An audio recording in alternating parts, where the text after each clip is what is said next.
మనం 11,000 subscribers reach అయిపోయాం. And thanks ఎవ్రీవన్‌కి చాలా థాంక్స్. అండ్ మా చెల్లికి ఈ విషయం చెప్పగానే మా చెల్లయితే "అక్క నీకు కొరియన్ నూడిల్స్ ఇష్టం కదా! Let's celebrate with the Korean noodles" అని చెప్పింది. అండ్ నాకు స్పైసీ అంటే చాలా ఇష్టం. So, 3 times spicy bulldog noodles తీసుకొచ్చింది. వీటి గురించి మేము చాలా విన్నాము. సో, టక ఆనియన్స్, క్యాప్సికమ్, టమాటా ఏసేసి మా చెల్లయితే పొయ్యి మీద పెట్టేసింది. ఇది చాలా చాలా స్పైసీ ఉంటుందంట. కొంచెం సాల్ట్ కూడా యాడ్ చేసుకుంటే టేస్ట్ చాలా బావుంటుంది. అండ్ వాటిలో వాటర్ పోసేసి అండ్ ఇదే మెయిన్ సాస్ అన్నమాట. ఇది చాలా చాలా కారం ఇస్తది. మేమిక్కడ చేస్తున్నాను. మా మమ్మీ పక్కన మా కోసం ఆమ్లెట్స్ చేస్తున్నారు. చెల్లి కష్టపడి నూడిల్స్ చేస్తుంది. మమ్మీ కష్టపడి ఆమ్లెట్ చేస్తుంది. నేను వెయిట్ చేస్తున్నాను ఎప్పుడిదెప్పుడు తిందామా అని.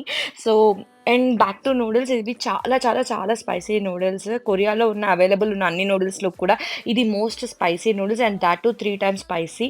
అండ్ మా చెల్లి అప్పటికి చెప్తూనే ఉంది, "అక్క నువ్వు తినలేవే" అని. అలా ఉట్టిగా మాట వినేస్తారా? ఇది తిని నెక్స్ట్ డే కడుపు పాడైతే గాని నాకు అర్థం కాలేదు. సో, మీరెవరైనా తింటే మాత్రం చాలా జాగ్రత్త. And don't forget to subscribe.